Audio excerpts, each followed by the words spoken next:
Welcome, everyone, to the 27th episode of Geeks of the Roundtable. Up until a few days ago, we had barely any news, but in the last few days, it just exploded. You know what we're talking about today. Mandalorian, Dune, Daisy Ridley, and of course, I'm not alone today. Please welcome my co-host, Zach Pope. How are you doing, Zach?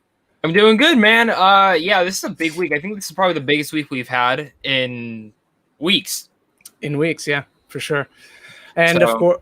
And we have a guest this week as well. Welcome from, I'm not in the UK right now, but my neighbor, basically, Luke Hearfield from the UK. How you doing, Luke? Welcome to the show. Guys. I'm great. Thanks so much for having me, boys. Pleasure to be here. You guys are seriously neighbors out there? You're from London, right? Yeah, I know the UK is a teeny tiny island in comparison to the States, but neighbors Portugal is even smaller. So yeah, are you back in Portugal, mate?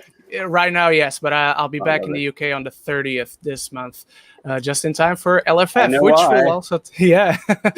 we'll also talk about today. So, amazing. Gents, before we get going into the topics, let's go with the game. So, Luke, the game is simple. I give you 3 actors, writers, directors, whatever, people, let's say, in the movie industry. And then I give you 3 franchises or IPs or maybe remakes they're planning to do. And you have to put one actor or director, writer, etc. in said franchise of your preference. Now, today, of course, we went along with the topics that we're covering today. So here are your choices, gentlemen. And you don't have to make the same choices. Luke, you can do yours and Zach does his. You don't have to agree. So I'm going to give you 3 actors. Daisy Ridley, Pedro Pascal, and Timothée Chalamet. You have to put one in a TV show of your choice. And of course, I guess Mandalorian is out of the equation. You have to put another one in Star Wars.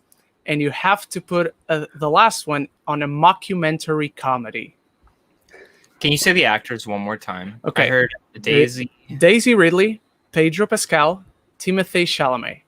Cool. Okay. All right. So, and it can be any TV show?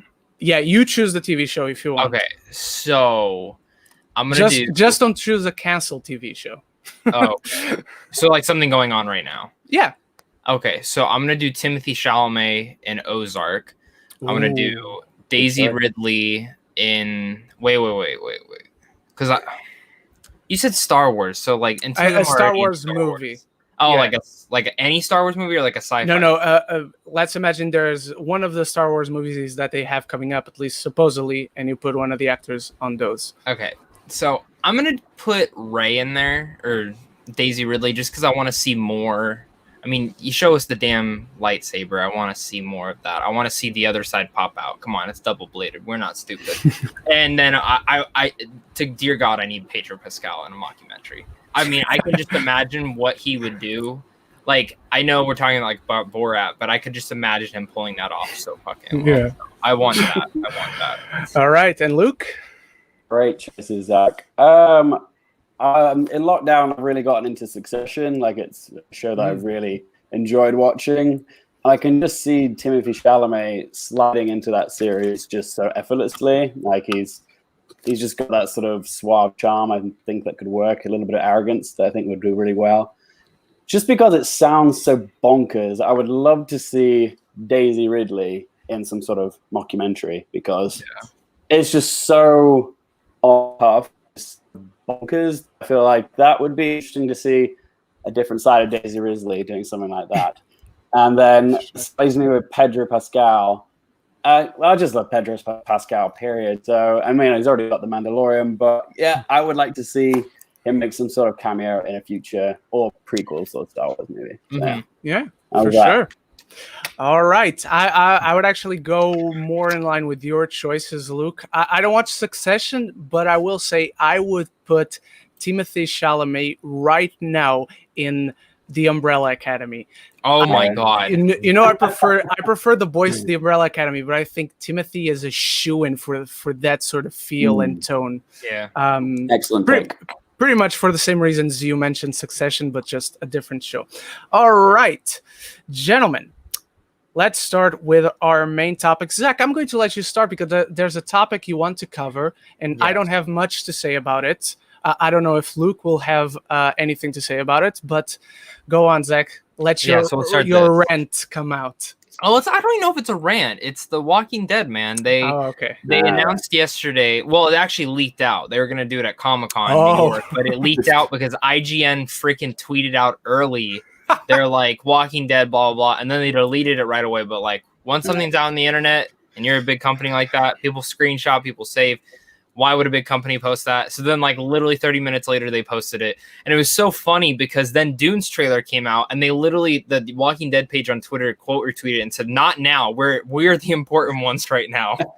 But you know, so I've read the comics for Walking Dead. I adore the comic books. I love them to death. And the show is great. I mean, the first few seasons I thought were excellent. And then, then Negan came in and I thought completely the show started going downhill. And I told myself, if they can pull themselves out of this, I'll be won back over. And from everything that's happened, they've had 3 big cast members leave the show, not because they died, just because they didn't want to be in the show anymore. They're tired. They're tired, but they all, you know, or they became bigger, like Denai, who's now in Black Panther and such as like that. She left over money. That was really the biggest issue. You want me to be here for 7 months? I want to be paid as much as the people, which is insane. She definitely should have been getting as paid as much as the other people. But so there's rumors she's going to the Rick Grimes movie. Rick Grimes has a movie now, so which we still know nothing about, and they're still emphasizing that thing's going to go in the theaters. I don't know how. I mean, I don't know how. I think the film would actually do way better premiering on a Netflix, just like Breaking Bad's El Camino did. I think that was a really smart, really great. And then what they did was a couple months later, they put El Camino on TV. So I love The Walking Dead, but I will say the last 2 seasons are just as good as the original. I mean, they're excellent. They're top tier. Definitely they got a new showrunner and she came in and completely redefined the show, but they announced that the show is ending with season 11. From what I've actually heard, there was supposed to be a season 12 instead. There's supposed to be season 12 was going to be the last one. That was like their definitive plan. But because of COVID, that changed their plans. What they're doing now is adding 5 extra episodes to the last season. Okay. And then the next season, they're going to film in like a 24 episodes instead of 16. And they're just so they don't have to renew contracts or anything like that. And I'm just like, so you're just being cheap as hell now. Okay. But then they announced 2 Walking Dead spin-off shows. I don't give a shit about these spin-off shows, man. I only saw the one. I only saw that. If you're the Walking Dead. That's more than me. So. Yeah. I saw that they announced Daryl and Carol spin-off, which is they announced 2 more. So we already have Fear the Walking Dead, which I need to catch back up on because the first season was complete and utter garbage. But every person I've talked to will straight out come out and say that like every episode, every season was probably even better than the regular show. But I've heard the last season was garbage, so I don't know. Now it kind of puts me off. And now we have this other show called The World Beyond The Walking Dead, which is like about a group of kids growing up in The Walking Dead, which is kind of unique, nonetheless. Like we don't. That's kind of weird to say. So I'm actually really excited for that one because it's also directed by the guy who did Kong Skull Island. I like him. And then they announced 2 new things, which is the Carol and Daryl show. I don't know how long you can make that go for. It's pretty much them saying, hey, we're going to continue the Walking Dead show, but we're just going to rename it. Yeah. And then they announced an anthology show where every episode will be about a different character, which that's a cool concept, but that's what Fear the Walking Dead should have been. So for me, it's like you're canceling a show that, yes, the ratings are down, but they're still pretty high for TV. But you're going to continue all these spin-offs. I'm just like, now you're overly saturating it. The anthology show should just be the Carol and Daryl show. I mean, at this point, sure. And I don't know. It's just fucking stupid. So, I'm sad. I'm sad they're ending one of my favorite shows of all time. I hope they can keep the momentum they're on right now. A lot of people complained about the last episode, but you can't because they never got a season finale season finale because of COVID. They still have to finish that, which comes out in a couple weeks. So hopefully it's good. But yeah, Walking Dead. Bye. It's sad. I got 2 years left with it, but still. Luke, do you have anything to say? Anything about this topic, or it's not your thing? Like no. Well, first of all, thank you for sharing. Zach, did that feel good? Yeah, it was good Yeah, to it made me unload. feel good. I didn't do a video on it, so It does help to vent, don't worry. No, I'm not a massive Walking Dead fan. I was with the show up until around Negan, and then I just sort of lost interest. But yeah, I didn't can I know. tell you something? If you can, skip past the Negan seasons and just go to the newest one, because literally, or like the last two, because the one right after that whole segment actually reboots the whole show, because that's Rick's last season.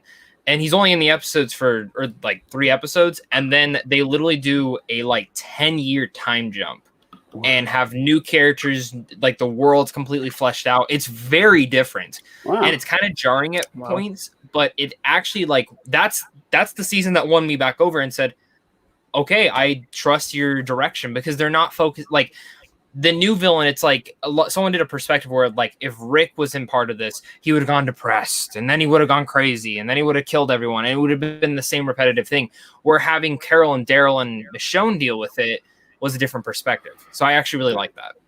Oh, cool. Oh, it does sound more interesting. Yeah, I just stopped after I got to a certain point. It was one of those shows I thought maybe I'll come back to, but just other things got in the way. Like, we were all in the Game of Thrones at the time, and just it kind of got pushed aside, and then new shit came out and I got distracted. But all right, what season am I starting from then?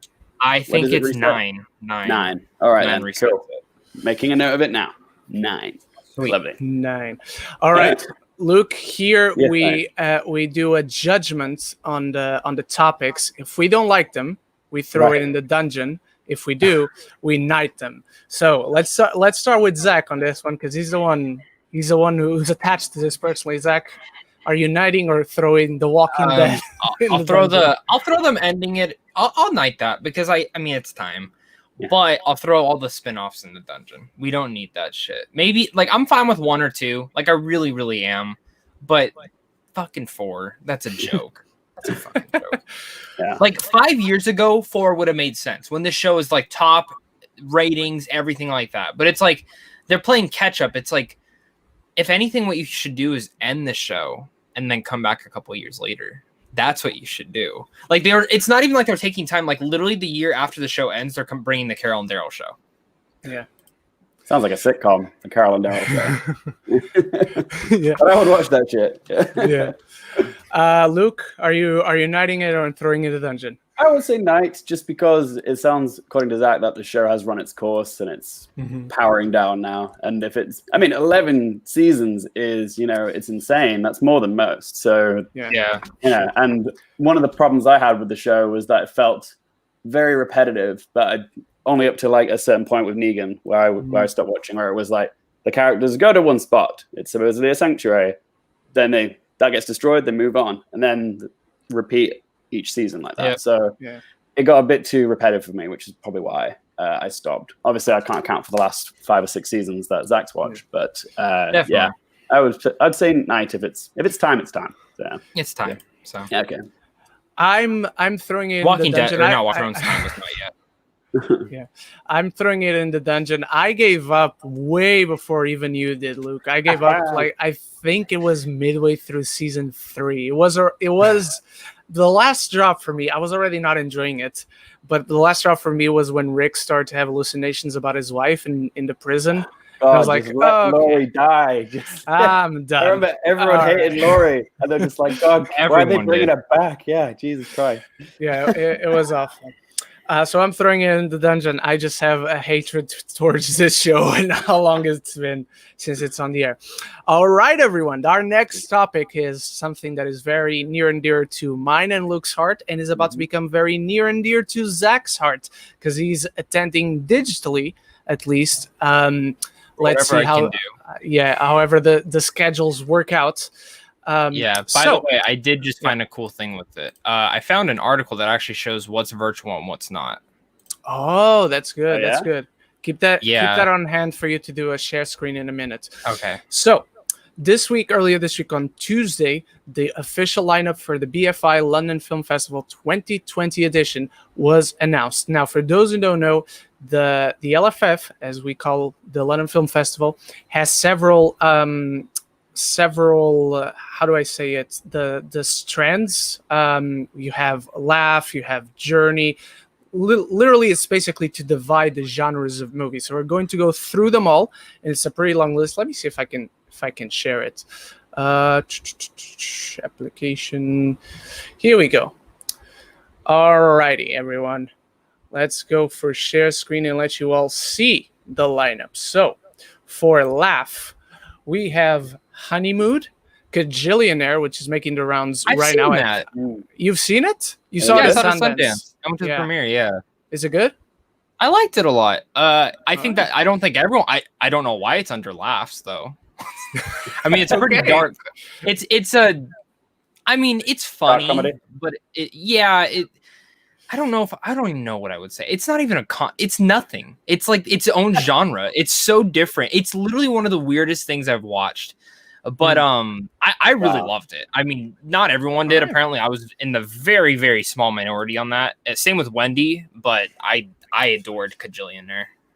I actually just saw it again a couple days ago. Send me that contact, Zach. Send me that contact. All right. It's through Arizona only. Damn it. Sorry, Ren. And the last one in left is Never Gonna Snow Again. I've never heard of this one, but it does seem like it's the guy from Stranger Things season 3, the one who played like the Russian computer guy. Dude. Yeah. It does look like Alexi. Yeah. Yeah. Alexi, that's it. Thank you. I've met him. You met him? You met him? Yeah, he was at Comic-Con last year. Oh, that's awesome. Cool. For Stranger Things, I assume, not for this. No, I don't know what he was there for. He was just chilling at a bar. Oh, cool. Just right into him randomly, yeah. Yeah, he was there, and then the Russian Terminator was there. Yeah. Yeah. Was he drinking a Slurpee? Honestly, I didn't pay attention. He was drinking something, though. He was at a bar. He was probably drinking something not safe for work. I'm guessing. Yeah. All right. The next trend we have is Journey. The first film on it is Another Round from the same director as The Hunt from 2012, not the 2020 edition. Let's forget about that. And starring again Mads Mikkelsen. I am insanely excited about this one. The Hunt is an amazing movie that most people haven't seen, so please do watch it. Have you seen The Hunt, Luke? Not yet, no. Like, there's literally nothing in the lineup that I have seen already. So, yeah, this is all brand new to me. All right. If you want to get excited for Another Round, even though it does feel like a very different movie. Like, I watched a trailer with one thing in mind and it was completely different. Not that that's a bad thing, but watch The Hunt. It's a magnificent, heavy film. It's literally one of the best films I might have ever seen. Like, performance-wise. Yeah. It probably should have won Best International Feature that year. I don't remember what was nominated or what won, but it probably should have won. This is the one with Mads Mikkelsen, yeah? Yeah, Mads Mikkelsen, for sure. Totally. All right. I'll watch it again then. Then we have Bloody Nose, Empty Pockets. I never heard of this one. We have A Day of Kasumi Arimura. Oh, yes, that's the new one by Hirokazu Koreeda. He's the guy that did Shoplifters and what was the other one? The Truth or La Verite, which premiered at Venice last year. It's supposedly like, so the actress Kasumi Arimura is a well-known Japanese actress, and she's playing like a parodied version of herself in this one.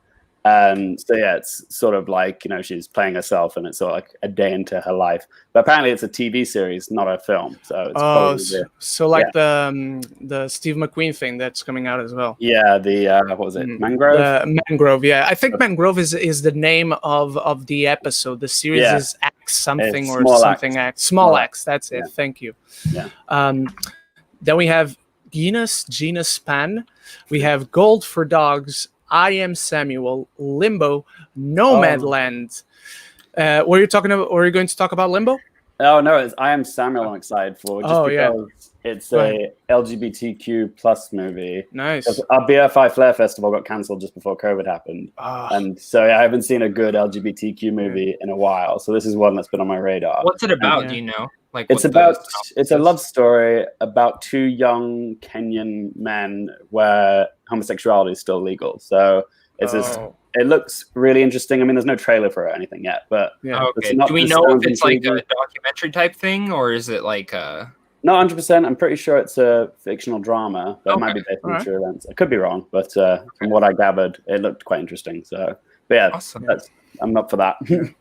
I went to Flare last year. It's a pretty exciting festival to be on. Yeah, absolutely.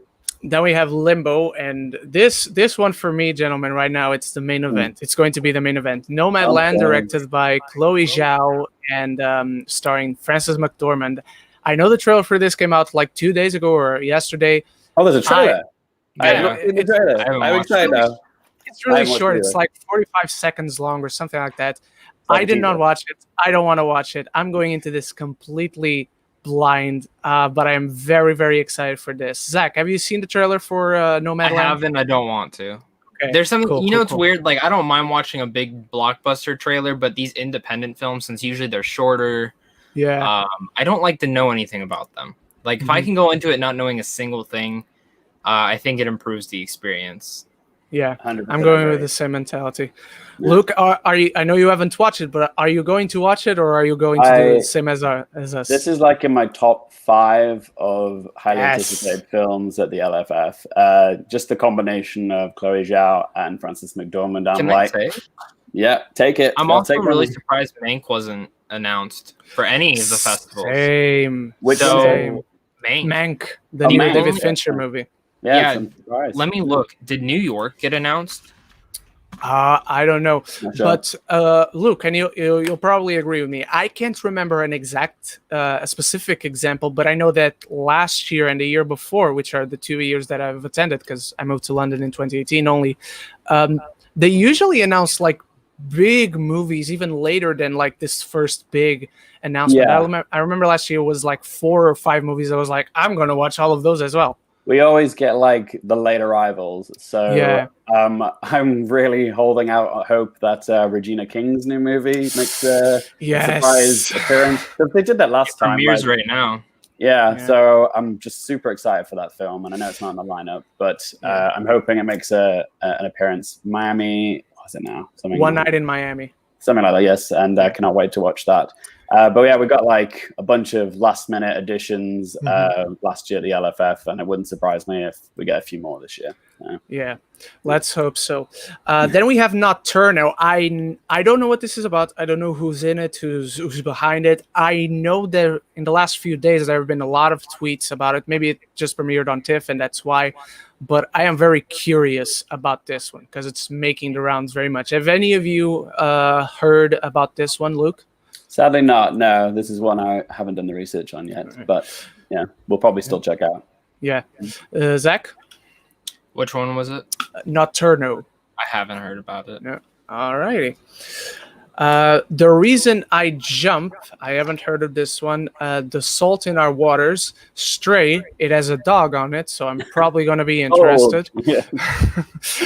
Unless the dog dies. If the dog dies, let me know before and I won't watch. It's the sequel to Cujo. Yeah. Oh my God. As long as it isn't a sequel to Hachi, A Dog's Tale, I can survive that. God, no, my poor heart. Zach, you just watched that for the first time recently, and you hate me. Yeah, I fucking hate you. No, I'm kidding. It broke my heart. It broke my heart. All right, we have I hope I'm butchering this name. This Is My Desire. I'm going with the English name. English, yeah. Yeah. Then we have Then we have Dare. This is usually the more outside movies in LFF. Usually, let's say a film like Raw from a few years ago would come out here, or Yorgos Lanthimos movie would come out in this strand. So we have Bad Tales. We have A Common Crime, Un Crimen Común. I know how to speak Spanish. The Intruder, Mowgli, New Order, Shirley, which I've seen. Me too. Yeah. Did you see it, Luke? Shirley is the one I'm most excited for here. Shirley is the one with Elizabeth Moss, I think? Yes. And Odessa Young. And now, let me say this. If I told you Odessa Young gave the better performance in this film, would you believe me? Oh, really? Wow. I thought she did. I watched this film and I said that she's gonna be a star. I mean, is this at Sundance or? Yeah, it was at Sundance, but I had a link for this a couple weeks ago because it came out here already. Yeah. Amazing. No, I'm really excited for that one. So like, it looks really perplexing and weird. So yeah, I'm looking forward to that one. Did you enjoy it, Zach? Shirley? I really loved it, but Surely it's a you film can't be that I serious. don't care to watch it again. I had to drop the airplane reference in there. Surely you can't be serious. You had to. I love it. I am serious, and don't call me Shirley. 10 points to Gryffindor. Woohoo! I am a Gryffindor. How did you know that? It was just shot in the dark, mate. I'm So, not. Shut in the I'm a dark. Hufflepuff. Yeah, it's all good. I'm a Hufflepuff too. Yes, man. Respect, Zach. Yeah. Nice. Screw Gryffindor. Yeah, I know, right? We're approachable, you and me. Yeah. No, they don't do anything. They're just like there. We die. Gentlemen, die. we have a sword. It's actually not the sword of Gryffindor. It's from Game of Thrones, but I had to flex the sword.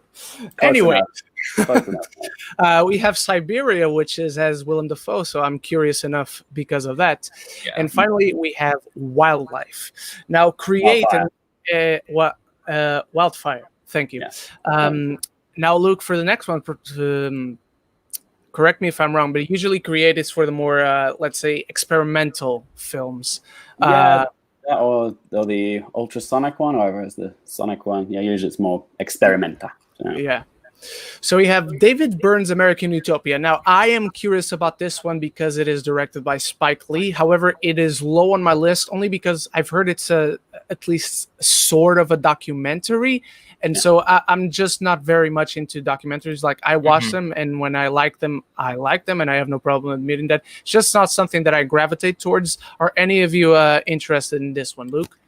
Yeah, I am. I just saw a clip for it the other day, and it's a documentary of the stage play. It's almost like a musical of David Byrne's. But it actually looks really interesting because the stage play or musical is quite renowned. It's very avant-garde and it's quite immersive. So to see how Spike Lee tries to make it more immersive through, the medium of film will be interesting. It could fall completely flat, but it could be something really special as well. So I'm actually quite excited for this one. It might be like in my top 10, I'd say. Just about. Probably just scraping in. Yeah. All right. And you, Zach? I actually have a screener for it. Ah, son of a bitch. I can't watch it yet, but I have a screener for it. Nice. All right. You know what I have a screener for, Zach? I can't say, but you know what it is. Yeah. You can't do that. Come on. He can't say anything. I'll tell you after. I'll tell you after because the other day Zach shared with me something in the private chat and I accidentally said it out loud. But I'll let you know after. Remind me. You big old tease. So then we have Delia Derbyshire, The Myths and Legendary Tapes. I have no idea what this is. The Disciple, I've heard about. This is also playing on TIFF right now. The Painter and the Thief, I also don't know anything about, but the image looks very interesting. Striding into the Wind and the Zanka Contact. Then we have Love. It's more for romantic dramas, maybe even sometimes romantic comedies. I'm so excited. We have After Love, and we have one that I've heard a lot of things about. I know someone who was involved in this film. It's not one of the actors or anyone you'll know, but I know someone who was involved in Ammonite, and I'm very excited to watch this one. LGBTQ plus story, Saoirse Ronan, Kate Winslet.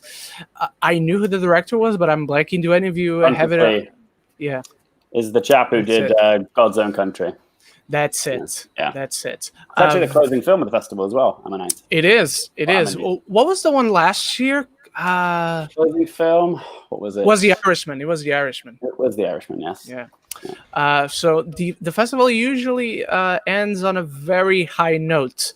I'm also trying to remember what was in 2018, but I'm blanking. Billboards, was it 3 Billboards? Or maybe that was the year before that. I know 3 Billboards closed it 1 year. 3 Billboards was 2017 because I would have seen it if I was there. Fair enough, right? Luke, I'll let you go on with your excitement and anticipation for this film, and in the meanwhile, I will look up what was in 2018. So go ahead. Yeah, no, I'm definitely looking forward to Ammonite. I mean, just 2 heavyweights with Kate Winslet and Saoirse Ronan. This kind of looks like the film that could get Saoirse Ronan her Oscar. I mean, Finally. It's very early to call, but you know, it's LGBTQ themed. It looks like it's a big chunky part for her as well. and like she is really overdue as well. But we'll see. Obviously, we don't really know what's happening with the Oscars right now. But it looks really beautiful as well. It looks like a really lovely, touching film. And yeah, it's probably in my top 3 of the festival this year. So I want to see. For sure. Zach, how about you? I mean, when you have that cast, that's all I want. True. So, true. I mean, I'm actually really excited about that movie. I'm kind of, I don't know. There's something about it though that kind of like goes down to me, and I'm like, I wonder if it won't be that good. Like, there's just something like I'm sure it'll be greatly active. There's just something that's like, will it be really good though? Like, like even when they announced it, I was like, So that's Did you see God's Own Country, Zach? I haven't. Well, I haven't either. Apparently, it's amazing, and I should see it because it's based in Yorkshire, which is where I'm from. Yeah. And, okay. Yeah, people adore, and it's a gay film as well. So it's like the fact that I haven't seen it is a little bit shameful, but it is so adored. People keep telling me to watch it, and I will. It's a period piece as well, right? Yeah.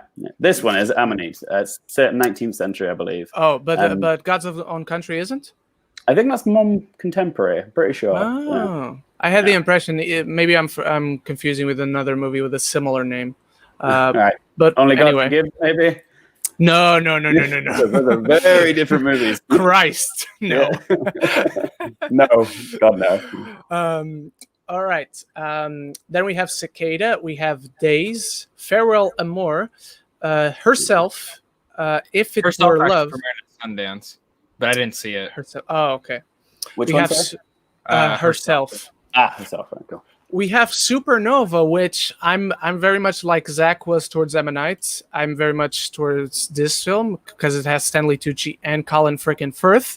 So that's all I need as well. No idea what it is about, but Luca, do you know about anything about this movie?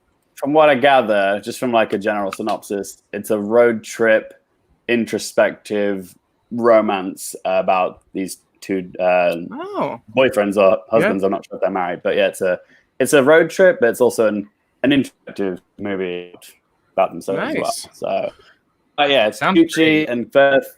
Sign me up. I'm up for that. The fucking Tooch, man. Just Tucci gang, and watch this movie. I love Stanley Tucci. Like he's and finally we have Undine or Undine. Finally we have Cult, which is usually for the horror movies. I have seen 2 of these movies. Zach has seen at least 2 of these movies. Luke, have you seen any of the movies?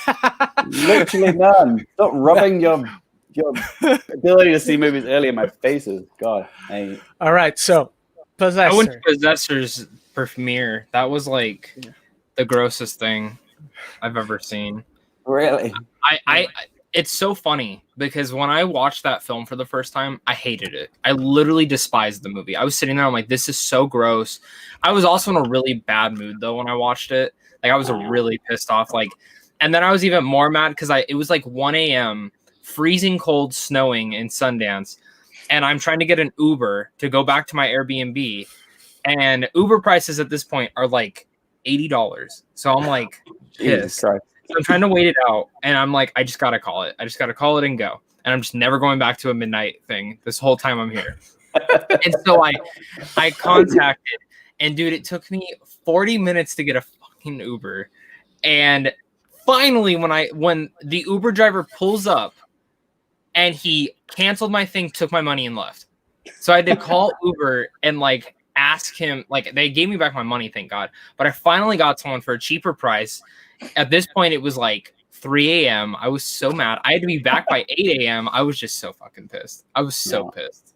Zach, for the next time, I know this is an originally UK company. I don't know if it has made its way to the States at this point, but you need to try Bolt because it's much cheaper. Okay. Yeah, we don't have that out here. It's usually pretty cheap though. Like it's usually pretty cheap. Yeah, it was just because the time and the area. Yeah, that it's makes the same sense. Any festival though. It's the same like Cannes and shit like that. So yeah, it's always for to come home back in June when I came back home.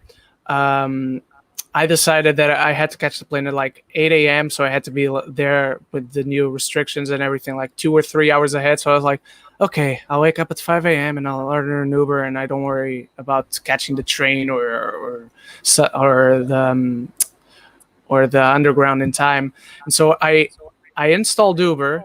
I was going to order Uber, and it was like £90, which is like, I don't know, $100, something like that, from my home to Stansted. And then I installed Bolt, which I get the YouTube ads all the time, and I'm like, fuck you, ads. And I'm like, no, I'm actually thankful I got the ads. And then when I installed Bolt and I looked at the price, it was like £60. So £30 in savings. The same exact distance. And it was awesome. So I'm never taking... I go between Lyft and Uber, and I'm like, okay, which one's going to be Lyft, yeah. Yeah. I am never taking the underground and train to the airport and back home, or vice versa, ever again. Just so you know. Exactly. So we have Possessor, Relic, and Bros, A Love Story. Luke, you haven't seen any of these. Let us have you rank them on which one you're most excited to least excited between just these three. Well, the one I'm not familiar with at the moment is Rose, A Love Story, but Same. I'm definitely excited for Possessor and Relic. Despite Zach saying you're not liked it. Did you at least grow to like it, Zach, the Possessor? Oh, no. So that's the thing. I saw it again like that same week, and I freaking adored it. And I loved it. Relic, though, takes to watch it. Yeah. Relic. Have you seen Relic? Yeah. I have. That was not great. All right, okay. Is Relic just one with Emily Mortimer? A lot of other people love it. Yes. A lot of people love it. Right, okay, fair enough. So Relic, I enjoyed. I think I enjoy a little bit more than Zach, but I still won't say it's a great movie.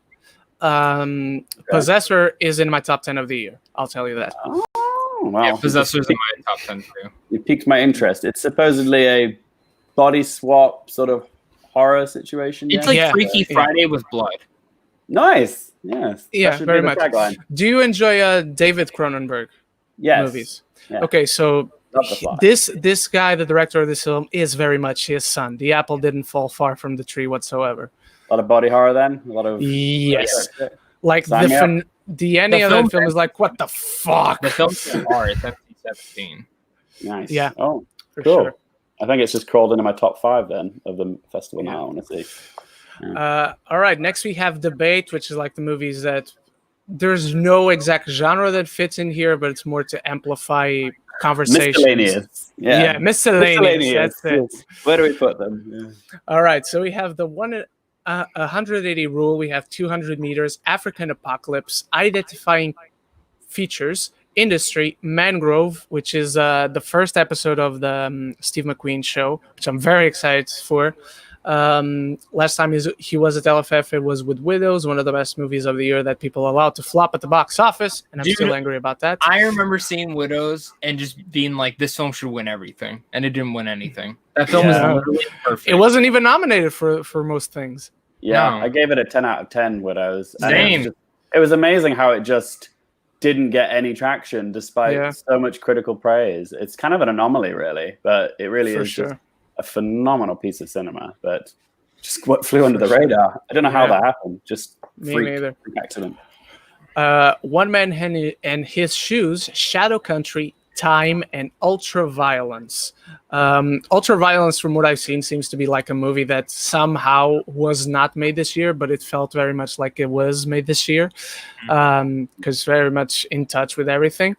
So up next, Luke, you and I are lucky because we'll probably get to see one of these at least in the very cinema. Are you going? Are you virtual only, Ren? Are you going? No, I'm going. I'm in the UK, so I'm going. Well, I was going to tell you because this is a non-virtual one. Soul is only cinema. Yes. So we have Soul, of course, and Wolfwalkers. Wolfwalkers I've heard about recently, and I'm very curious about. That's cool.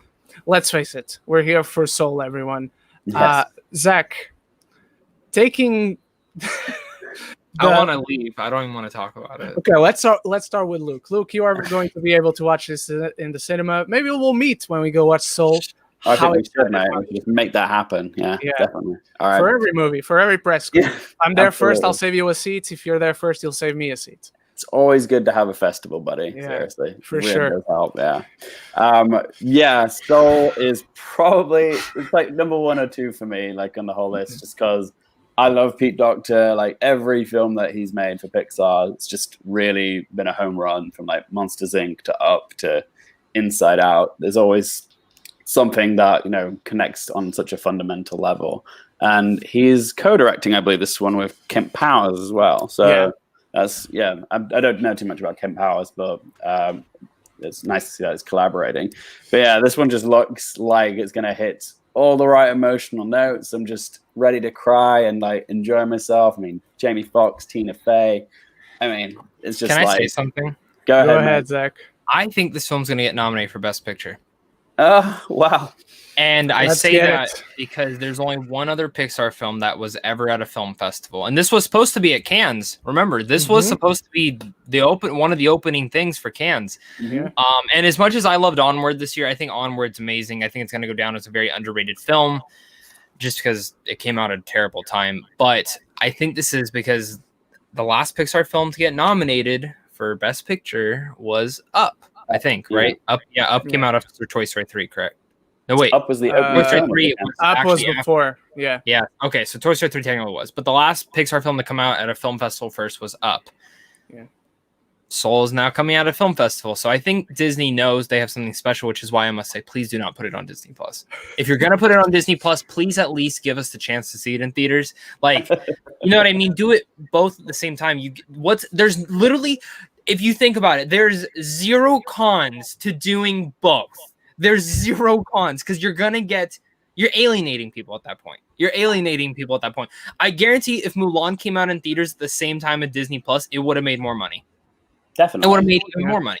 Yeah. And honestly, same thing for Tenet. If Tenet would have came out in theaters and at home, would have made a ton more money. I would honestly go as far as say I think both those films would have made it into the 50 millions. Wow. At least. But Soul, guys, I would rather see Black Widow on Disney Plus than Soul. Wow. Big words. Wow. I'm just saying. Soul looks amazing. I'm so jealous that you guys get to see this. I'm like literally so damn jealous. Like if I could, I would fly to London just for this damn film. But then I know I would have to quarantine for 14 days. And then, but I would legit do it. Like I would legit do it. Wow. Yeah.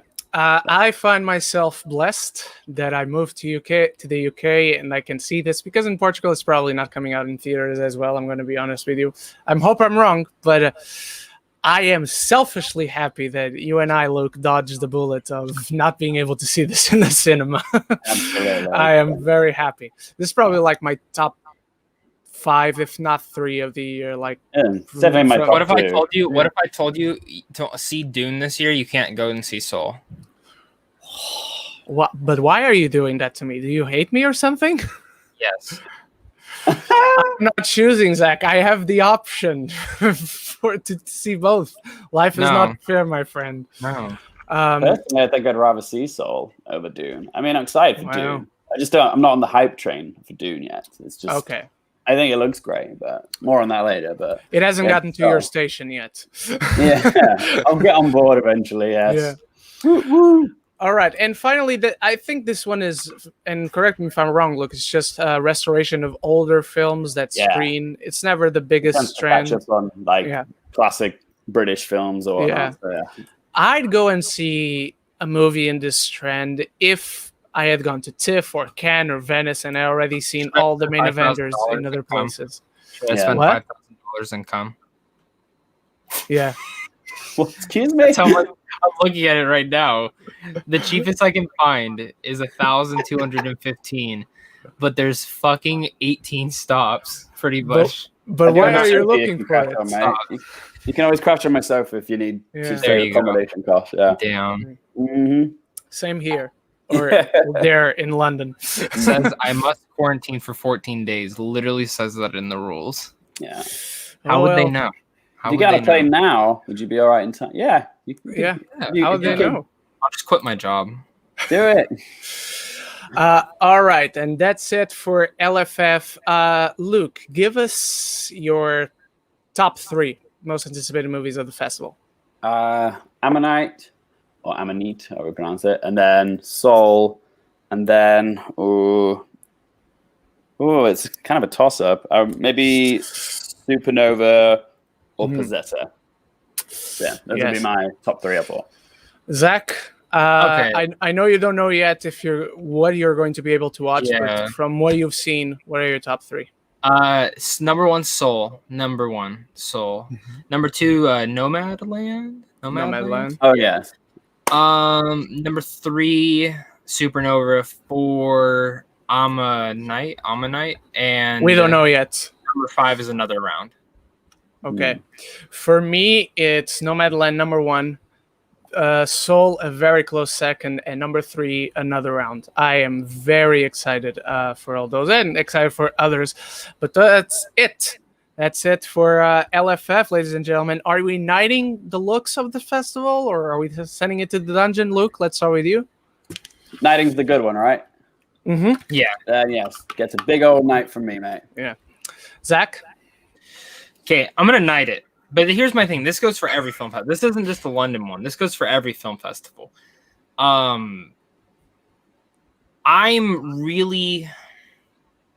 This is going to be interesting to see how film festivals go from here and now. I'm very curious to see what they do at Sundance now for next year. Yeah. I'm really curious to see if there even is a South by. And I'm curious, will there always be a virtual portion now, from going on? Because now you can show you can do it. And it's weird to see how some festivals are doing a lot of virtual and cinema and how some aren't. I just looked at New York Film Festival. Every film is virtual and cinema. It's up to you. That's awesome. Which is really cool that they're doing that. It's just, it's really interesting to say how everyone's handling it. I know it's very, very different. It's just, it kind of makes me wonder, why didn't Cannes and stuff like that do this earlier this year? You know what I mean? I don't know. They probably just didn't have enough time, or it was probably just coming at they were trying to hold out to see if it'd be better, Cannes.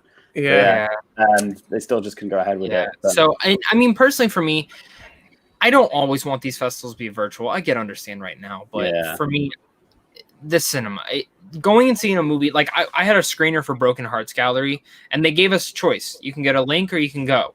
I would rather go. I mean, that's just the honest point. I've already going to the theaters. I'm already leaving my house. I already work a ton. I mean, it's a press screening, and they put us in an IMAX theater, and there's 10 of us in there. I would take a actual physical theater over a screener link anytime. Yeah, for sure. Screener links are not great. They're kind of terrible at times. They're buggy. Sometimes they lag. If anyone's ever worked the Apple one, just shoot me in the foot. It's terrible. It literally doesn't work on my laptop. I have to use my iPad to watch any Apple screener. It's such a joke. It buffers and buffers and buffers and makes me want to scream every single time I have to watch something.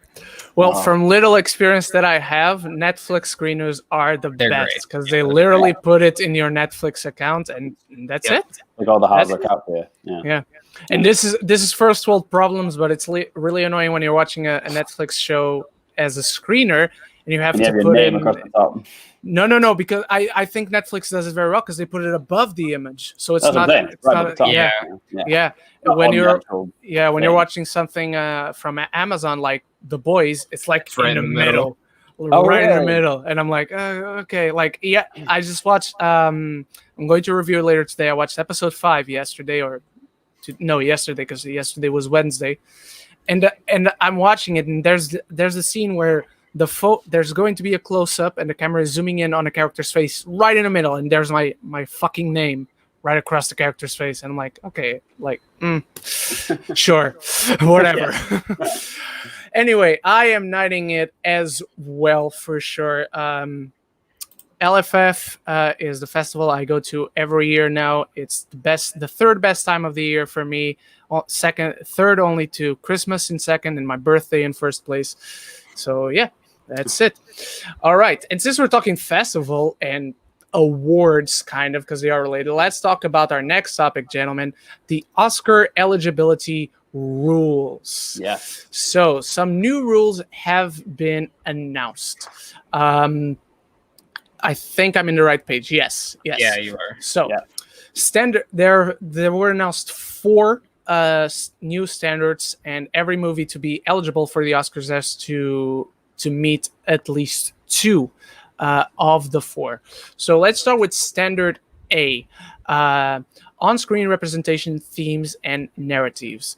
A1, lead or significant supporting actor. At least one of the lead actors or significant supporting actors is from an underrepresented racial or ethnic group. General ensemble cast. At least 30% of all actors in secondary and minor roles are from at least 2 of the following underrepresented groups: women, racial or ethnic group, LGBTQ+, people with cognitive or physical disabilities, or who are deaf or hard of hearing. A3, main storylines, subject matter. The main storylines, themes, narratives of the film is centered on an underrepresented groups: women, racial, LGBTQ+, and people with cognitive or... And this pretty much all goes for every single one, right? Yes, it's pretty much that. But then you have B, which is for the behind-the-camera people, key roles like producers, directors, first ADs, gaffers, first ACs, second and third ACs.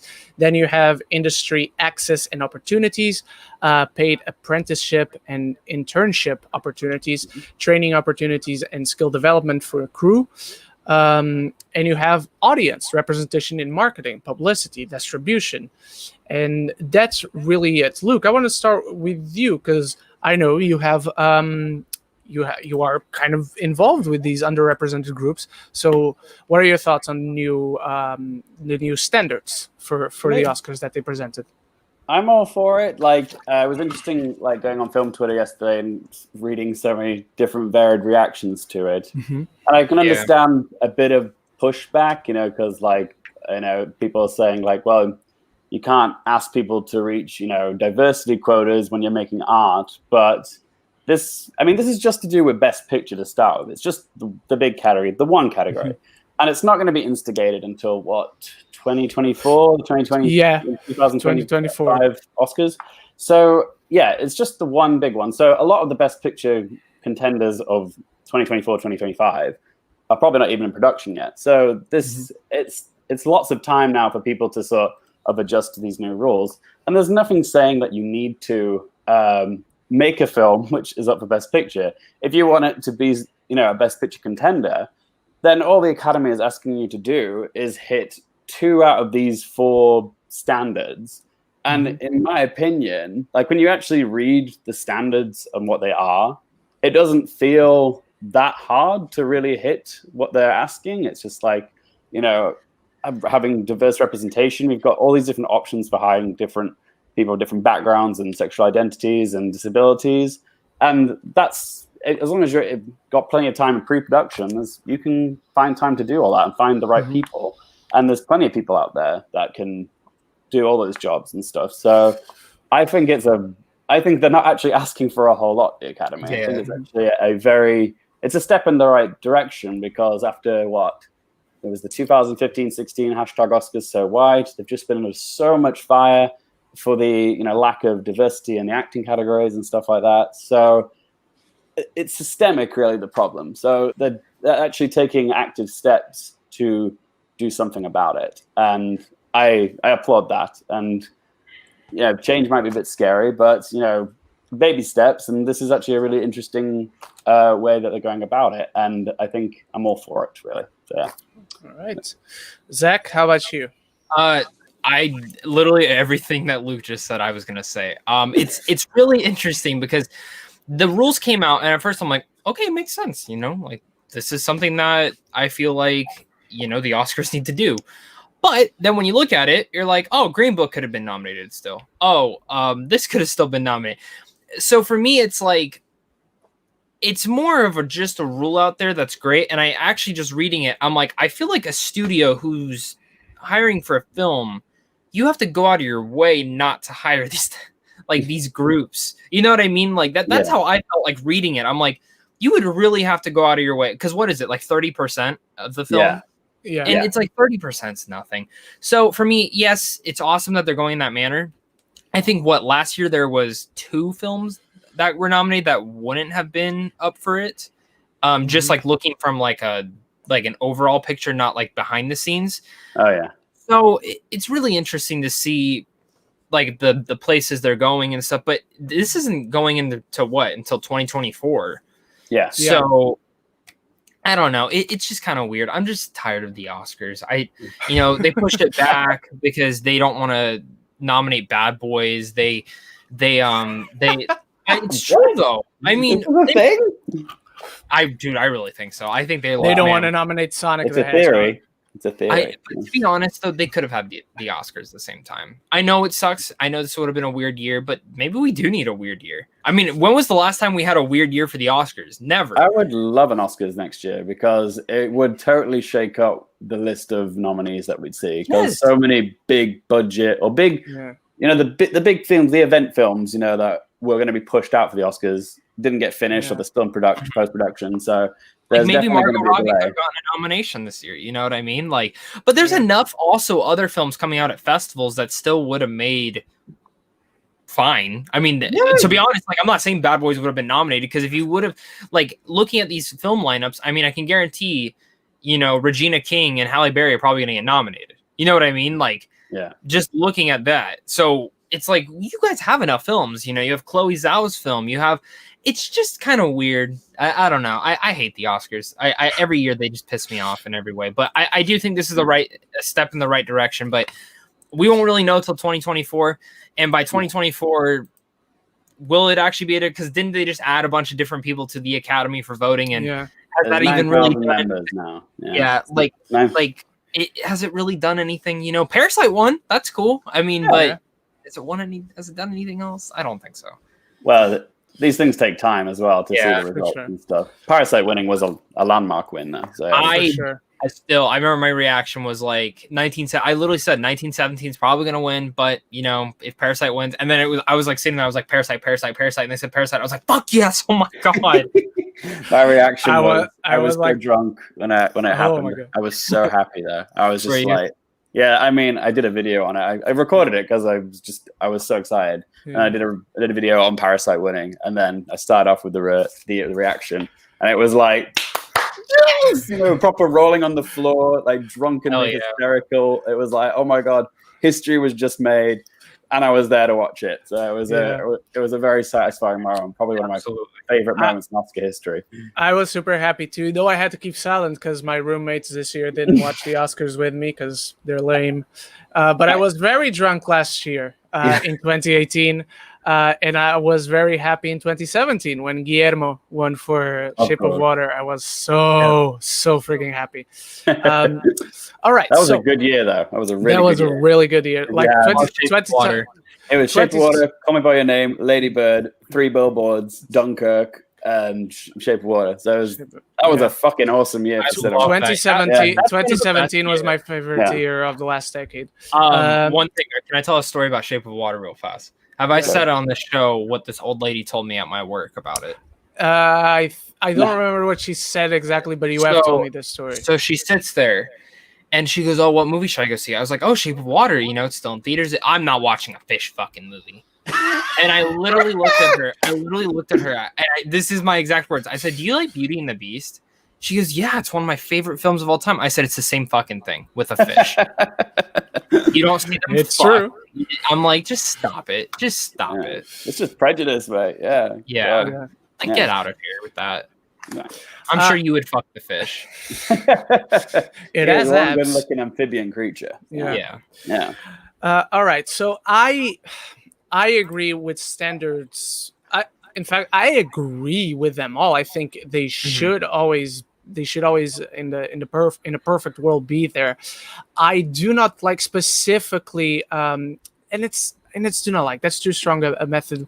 But I'm kind of, as a filmmaker myself, as a writer or director myself, I'm afraid of what to write when it comes to standard A specifically, which is the involvement in the story. Let's say, because standard B is perfectly more than acceptable. I think standard B specifically about the crew and department heads and whatnot should actually be one that could be demanded. But standard A, I don't know, like, Okay, let me be very careful because I don't want to reveal too much. I have a short film which can also be nominated for an Oscar possibly, but the short film is just one guy. It's just one person. I haven't made it yet, by the way. It's just written, and it's not even in final draft. But it's one guy. There's one other character in one other scene, but it's basically one man. So because of that, would it not be eligible? That's my biggest fear, and now I have to be careful about including, which I have no problem to. The first feature that I'm writing as well has a black lead, an old man, and I haven't given much thought to every other character, but precisely because of that, it could be basically anyone. So that's the thing for me. I'm not against. I'm just afraid of how limiting it can be and how much pressure it puts, like for someone to make sure, okay, this character is this and this character has to be that to really represent everyone.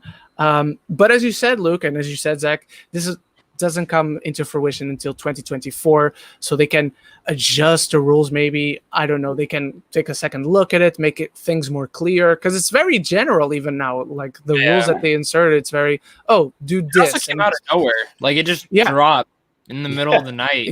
Well, not really. It was like afternoon for me, like 5 o'clock, but I was just like, okay, this is news. This is news.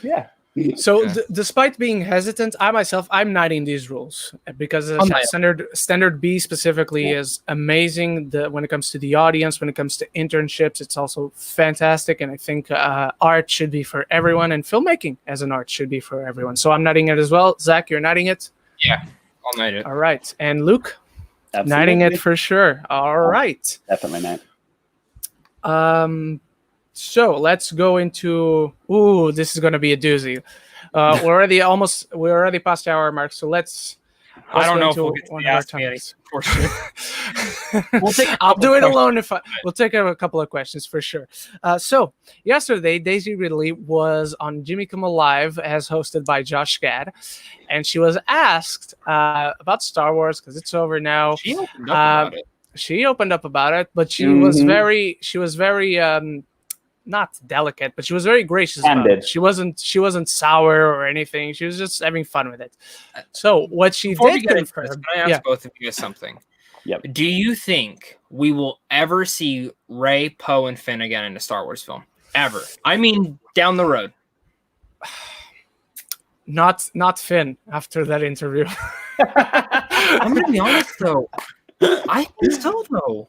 Dude. Do you know how much shit Harrison Ford's talked about Star Wars for so many years? I wouldn't compare them. Though. Because different... I don't know. There's something in me that says, I think if there is a script, if there is a good script, they'll bring them back. Yeah. And I say not Finn, not because Disney wouldn't want him. I'm saying not Finn because he wouldn't want it. I'm sure Disney would, precisely because of that interview, would be like, we have a movie just for you. Yeah. I love all three of the characters. And if there is an idea there, like if there's actually a well thought out, planned idea with a decent story, not just making it up as we go along and hoping it all clicks into place, then I would be all for it because the characters were likable. So it could have clicked into place. The only issue is the ending. The last film is because here's the thing: The Last Jedi, does it feel like it's a little bit different than Force Awakens? Yes, but most of the things still clicked. It just wasn't what people wanted. Yeah, Rise of Skywalker is the same. Yes, but Rise of Skywalker, which I like. It just needed to connect both of those. And I don't like Colin Trevorrow that much as a writer. But what he had... he's fine as a director. But what he had, I mean, reading that outline, I said, that connects everything. I mean, so it's just, that's a different conversation for a different time. But basically, Daisy Ridley said she confirmed what we all knew already, that there wasn't a plan. It wasn't news. But he just confirmed it. Not having a plan is not the issue, because the original trilogy didn't have a plan, and it's perfect in every single way. What was the issue was that when she got to Rise of Skywalker, J.J. Abrams, he was like, oh, you're going to be Palpatine's granddaughter. And she was like, cool. And then he was like, "Oh, you're probably not going to be. We don't know yet." And as they were shooting, and again, remember, Iron Man was also had an unfinished script as they were shooting, so that's not necessarily the problem. Joker did too. Which I don't like Joker, but yeah, me neither. But it's not an awful script. No. The film's just fine. Yeah. He has a great performance. That's why it's. If I've said this and I've said it again, if Phoenix was not in that film would not have been as good. Yeah, it's 100%. Was that film? What Daisy Ridley also confirmed, and this was my biggest takeaway. Well, she did tell one thing I didn't know, is that at one point she actually was meant to be a Kenobi, or they were thinking about some sort of a Kenobi connection. That was always my prediction. I said he's the first voice that talks to her. I said, wouldn't it be cool if Sabine, or not? No, not Sabine. What's the girl's name? It's not Sabine. No, Satine. What if Satine and him had a kid in secret? And Satine just never said anything. Yeah, though she would have had to be older if they had a kid around that time. I'm not saying it had to be her grandkid. Something. Yeah, for sure. So no, but my biggest takeaway was not even that. Oh, she was meant to be an Obi-Wan. My biggest takeaway was she is confirming yet again that from the very beginning she was meant to be no one. Rian Johnson is awaiting your apology letter, internet. That's my biggest takeaway. Not even what AJ had planned, though? From the way I took it. It was because she said, "Oh, in the beginning, I was meant to be an Obi-Wan. I was meant to be maybe a Kenobi, and then I was just no one in the film." That's what she said. And then come Rise of Skywalker, that's when they changed it again. She didn't even mention The Last Jedi because there was no change there. Do you think that was a JJ choice or a Disney choice? The choice of being Palpatine? Yeah. No. Just in general, the change. Like the nobody thing. I think it was the Disney thing. I don't think that was. Wait, but are you asking if she as a no one was from JJ or Disney? Like when they got to Rise of Skywalker, do you think Disney told JJ you need to make her something? I don't care what it is. I think it was a mix of both. I think they both wanted it. I think that I'll say this. I think they both wanted her to not be nobody and be someone. And JJ had the specific Palpatine idea, but Disney was like, yes, do that. Okay. Mm-hmm. Yeah. I mean... Luke, go ahead. I personally, I feel like JJ was playing cleanup with the third film, The Last Jedi. And because he was backpedaling and trying to undo a lot of what Rian Johnson had done, I actually really appreciate what Rian Johnson was trying to do with it. But, the internet disagrees with me, but I like that they were taking it a new direction. But obviously, the response to Rian Johnson, which one was Force Awakens, Last Jedi, Last Jedi, Rise of Skywalker. There you go, Rise of Skywalker. The response to that wasn't warm. It wasn't positive. There was a lot of backlash towards it, and that's when Disney was sort of, well, we're not giving the fans what they want, and there's such, very loud, very aggressive, vehemently felt fans, and they sort of caved to internet opinion. And that's when the Disney overlords, I think, said, okay, we need to do something to fix this. We need to find something we're going to give the fans more of what they already know. And that's why they sort of brought in the whole convoluted, we're bringing Palpatine back. And that's the problem. Yeah, I'm not a massive Star Wars lover. How dare you? I know. I like the movies. I'm not like a massive Star Wars nerd, but I like watching the movies. The problem with the later trilogy for me was there was no through line for all the movies. Even if the original three were making up as they went along, at least they stuck the landing. With this, because Star Wars culture has just become something otherworldly now. So it's influenced by the fans in itself. And Kathleen Kennedy allowed way too much creative freedom for each director to do their own thing. And that's why I think a lot of fans were frustrated, because Star Wars is one of the most awesome franchises that we have. It's one of the most beloved, and it's it means a lot to so many people.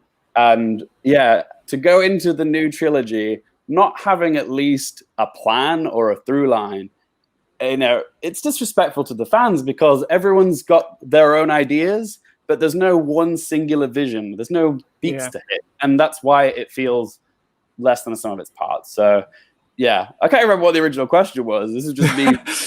It was just what do you think about the confirmations and reconfirmations of the Daisy Ridley gave us? It just gave us the actual like evidence that even John Boyega and Daisy Ridley knew that the end product wasn't what they wanted to be, and it was also like being made up on the spot. And when you've got a franchise that is, as beloved as Star Wars, it's frustrating that it wasn't thoroughly planned, and that's what bothered me. And just thank you, Daisy Ridley, for confirming it. Yes, I have my problems with it. Yeah. I'll say this: have you noticed that the only person that doesn't seem to be angry at Star Wars, even though he's also the person that doesn't do a lot of interviews, but Adam Driver? You know why? Because Kylo Ren is the one guy who had a through line in the entire trilogy. Yeah, and you got nuance. But I can also say, I think he's also, because look at his career. Yeah, true. I mean, and it's funny to me because Oscar Isaac's probably the other person in this cast that also his career is blown up, and he's the one that's just like, I don't give a fuck, man. But it's funny, but though.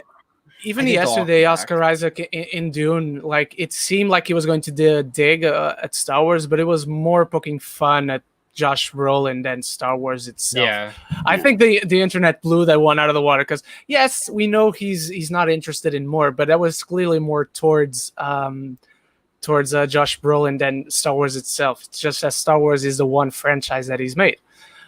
So he had to compare it. But I am knighting the truth coming out, gentlemen. Zach, how about you? I'm knighting and throwing it in the dungeon because then it just makes the Star Wars community more toxic, and I'm fucking sick and tired of it. Here's the thing: I like every single Star Wars movie. I don't care how bad it is. I'll enjoy them all. Here's the thing: there's two amazingly made Star Wars films. Empire Strikes Back is the best made one. Last Jedi is the best directed one. I will always stand by that. But here's the thing, guys. As Star Wars fans, we can love every film in their own sense of way. Rise of Skywalker, I like it a lot. Like, I think it's so much fun. But, like, every single thing I hear about it just pisses me off because I'm just like, this whole trilogy, like, Force Awakens is my second favorite Star Wars film, man. I just wanted this trilogy to be great. In some aspects, it's it's funny, like the films aren't even that bad. It's just this like the through line that's literally the biggest issue with the trilogy.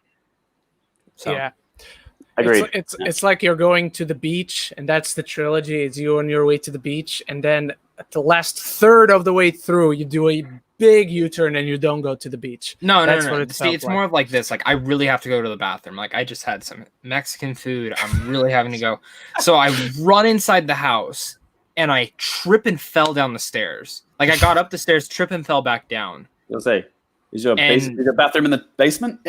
Yeah, pretty much. I trip and fell down the stairs. Tried to crawl my way back up, but once I got up there, I just defecated. Like that's like that's it. TMI, but that's what it's like. Force Awakens was shooting up, walked up, fan base attacked, fell down, crawled back up, and it defecated. You paint with words, Mr. Pope. You paint with words. I do. All right. It's the biggest word I've used in the last couple of days. Kudos. Yeah. All right, still in the world of Star Wars, The Mandalorian just released the first few images of Season 2. We are not going to talk about the Gina Carano controversy that is happening right now. Let's keep this exclusively on The Mandalorian, the show. Luke, what are your thoughts on the first season? Because I don't think I've heard you talk about it. Again, reiterating that I like Star Wars, don't love it, but I watched it. I'm actually someone who didn't get on board the hype train for The Mandalorian. I know, Baby Yoda. I know, he's cute and whatnot. But then I both tried to watch it several times, like with dinner each night, and I didn't really get on board the hype train. I feel a bit bad for saying it, but I've only watched maybe the first 4 episodes. Yes, he's cute. Okay. My heart can't take it. All right, I yield. It's amazing. It's like the Hypnotoad from Family Guy. It's just like Mandalorian is good. Yes. Oh, I mean, I appreciate the beauty of it. Like, I love how it's. I mean, the first shot from the first season, you think like, stop it, Pope. How much money Disney have invested in it, like with the sets and the costumes and the visuals, and it's stunning. But I don't love the Mandalorian. I've only seen the first 4 episodes, so I'll tell you this: do not give up after the 5th episode, because that's easily the worst episode of the season. And if you already don't love Star Wars, you're going to be like, when it comes to episode 5. But the last 3 episodes are really fantastic. So be excited for those last ones. I am super excited that the show's coming back. Honestly, the images themselves don't show us anything new. They show us that Grief Karga, played by Carl Weathers, as a new goatee, and it looks better. Like, I love the white hair. I can't wait for my hair to grow white, and I'm like Jesus with the long white hair. I can't wait to grow hair, mate. I'm nearly 30 and I still can't grow a beard. I can't grow a beard here either. I just have this because I can't grow it. I don't even have that. True. Hey, my baby Yoda's 50 and he can't even grow it either, so you're fine. Mine either, Zach. Mine either. But yeah, the images don't show us anything new, but it's kind of visually, at least, I want more of the same. So I really like the images. Zach, how about you? It's funny. The Mandalorian, I love. I have so much shit from it. I love it. I didn't like the through lines to that. I thought it was a little bit the wish it was a little bit more cohesive, but the second season seems like it's going that way, and images look great. There's just one little quote in there that kind of worried me, but I guess we'll see how. Again, the quote that worried me was that they hinted that the Mando might not be the main character midway through, which is kind of just weird that they're going the Game of Thrones, which, here's the thing, if you want to go the Game of Thrones route, that's fine, but your episodes cannot be 30 minutes long, sir. Your episodes, your episodes got to be an hour. They can't be 30 minutes long, and you have to do that from the beginning. You can't give us Mando and then do something featuring Mando. You can't just switch the series. The show is called The Mandalorian, not Star Wars. It doesn't count if we're following a Mandalorian. It has to be the Mandalorian. Yeah. So I mean, what if they switch halfway through and it's Sasha Banks as Sabine for the rest of the season? Well, they just did an injury angle on SmackDown, so I'm guessing she's going on a press tour, even if virtually. So she can't be around the ring right now. So she is. So she's official. So she's Sabine. This happened on Friday, so tomorrow, Friday, when it comes the next episode of SmackDown, we'll see if she's on the show or if she's supposedly injured, because in storyline she has a very damaged neck. She went into the ambulance. She got her leg broken. So I don't know if she's going to be out, if she's just going to magically appear and be fine a week later from a broken neck and a broken leg. But somehow I still hope she's not in the show, because I love Sasha Banks as a wrestler. You know what? We don't know yet. She could blow us out of the water. Gina Carano, I'm going to tell you right now, Gina Carano, I was not excited for. She was my least favorite thing that got casted, and I know we're not talking about the controversy. First season, great. Yes. Great. Not going to win any Oscars, but great. No, in that role. Great. As in that role, great. So I think I wouldn't choose Sasha Banks to be my Sabine. Yeah. But also, you don't know. Maybe she just has the mask on and someone does the voice. No, I agree with you. I am very hesitant. I don't like it, but that's that's before I see the show. If I see the show, I'll happily eat my words if I like it. So watch her not even be it. Watch her be Boba Fett. That's horrible. That would be a twist. It'd be very 2020 though, wouldn't it? If they cast the Sarlacc did a change sex operation on Boba Fett. So can I ask this? There's one more quote in there. Yeah, where they asked about Ahsoka, Bo-Katan, Sabine, Rex, and Boba Fett being in the show. Now Disney has to approve on that. I mean, I think they're in it. They wouldn't have asked that question and left it in there if they weren't. So, which character do you think we see first, Ren? I think because Bo-Katan. I was inclining towards Bo-Katan, but I don't see how you don't boom Boba Fett right from the get-go. Really? Yeah.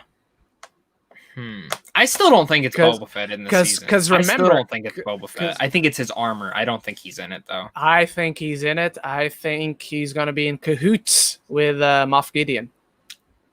Really? They both work for the Empire, technically speaking.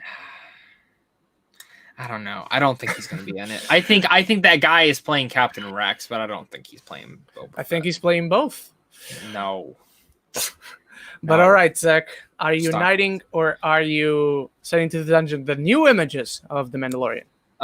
He told me I have to knight it, so. Of course you do. Luke, I know you're not the biggest fan, but Like, I have no beef with Mandalorian. It's just not something like I religiously watch. So, but I do appreciate, the beauty of it. So let's knight it, baby. all right, unanimous knighting. Around to watching it, okay? You made All it. right. Bitch. Yes. All right. All right. Well, another thing for you to watch. The last episode is directed by Taika Waititi. Go ahead. Before we move on, because you have both seen season 1, should The Mandalorian have been nominated for Best Drama at the Emmys? Was that a legitimate nomination, or do you think that is ridiculous? See, I don't think it's fair for me to have a say on that. Only not because I don't think The Mandalorian deserves it, but because I don't watch a lot of the other shows that were nominated. Right. Okay. So I don't know how it compares. Okay, fair enough. Zach? Can you say that one more time? So I was really surprised when they announced The Mandalorian as part of the Best Drama Series. Like, you've got it up there with, like, Succession, Better Call Saul, Ozark, all these amazing, like, dramas. And then you've got this new Disney Plus, like, science fiction, fantasy series, Star Wars spinoff. Do you think it was deserving of the Emmy nomination for Best Drama Series, or do you think it's sort of like the Emmys trying to, like, appeal to a big, a nerdier demographic or a more open demographic? I don't know. The Emmys are on ABC, right? Maybe. I'm in the UK. Okay. ABC's owned by Disney, so I think it was more of just we got to nominate something. Yeah. Because I wouldn't have nominated it, to be honest. I think it's a very well made. I think technically, I think all that. But I think maybe this season again, there's just no through line. So like but I don't look at it as a drama. It's not a drama. Yeah, that's fair.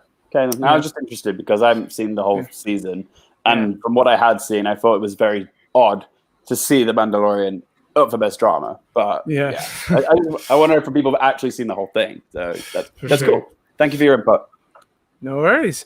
All right, penultimate topic, everyone. Borat 2. Great Never success. Seen the first one. Never seen the first one. The Borat 2 has already been shot. It's already been shot and is screened by Sacha Baron Cohen. And I'm very happy about this. It's nice. I like. Yes. Oh, God, I don't get this. I've never seen it. Dude, top 5 favorite comedies ever made for me. Wow. Like, So I should go buy it today. You should go and buy it. Like I've seen Borat like 100 times. I get cracked up. Luke, you'll get this reference. Let's not give too many details away for Zach, but the fight in the hotel where they go into the conference room. Yeah. I cry every time. You can't get that image out of your head, can you, after you've seen it? No, because it's a mockumentary and everyone else was so, what the hell is going on? Yeah. And it was so, unfortunately, of course, but it was so on the height of the US's fear of the Middle East that when you have a country named Kazakhstan and it sounds so similar, everyone sees this dude and tries to teach him. And the thing I love Sacha Baron Cohen is what he does in the entirety of Borat is confront people with their hypocrisy without ever making them realize it. He's not doing pranks. He's just being real in the guise of this journalist. That's why he's a genius. He's a legitimate genius. He's so smart and he has such a tailored sense of humor, and it's really intelligent. Like it's very if you haven't seen it, mate, I'm gonna buy it right now. It's definitely worth watching. It's just so because obviously like he's going up to like real Americans and like provoking them and like saying stuff that they want to hear, and it really is eye-opening just to see very how conservative people believe is Americans. real. So yeah, and there's no Blu-ray for this, so I'll have to go buy it on DVD. The only Blu-rays in Russia. Still worth it. Oh man, still I don't have worth it on the wall. Yeah. I don't have it on Blu-ray either. It's not on Blu-ray either. Okay, so I want to ask you about some of his other films then, and see what your opinions are. Because I've seen every other one of his comedies, but Borat. Oh my! Don't ask how. You haven't seen the best one. Bruno. I like Bruno. I think he was just as daring. I just wasn't as involved in the story. The climax of that film. I watched that with my family, and the scene with like the dildos. I was just sitting there like, Bruno for me, by the way, would have been a very different experience today because it was 2009, so I was probably in 9th or 10th grade. So I went to watch it with a few friends, like maybe 4, 5, 6. And on the last scene in the MMA, Bruno's one of those films that I watched once, and I'm like, okay, I've seen it. I don't think I need to watch it again, but I enjoyed it for what it was. He's such an underrated actor. I mean, yeah, he is definitely. He's so good. He's beloved here. Like people really love him in the UK. But, The Dictator. Not seen it. So I have no opinion. I like The Dictator, but I went into it. I don't know if I just didn't pay attention to the trailers or if the trailers were really misleading, but I went into it thinking it was a mockumentary like Borat and Bruno. And while I enjoyed it, it's a funny movie. It's a fun movie. But I just saw this had so much potential if it was a mockumentary and he was playing a dictator from wherever he was. So that's my friend's favorite comedy. Really? Dude. He has I'm not joking when I say this, he has probably the biggest poster in the world of that film on his wall above his bed. How big can it be? It's gigantic. Is it like one of those they put up in the movie theaters and like, when they're advertising new movies, the big cardboard signs and stuff? Yeah. Hang from the balcony that go all the way down type stuff. I have one of those for a movie I don't even like.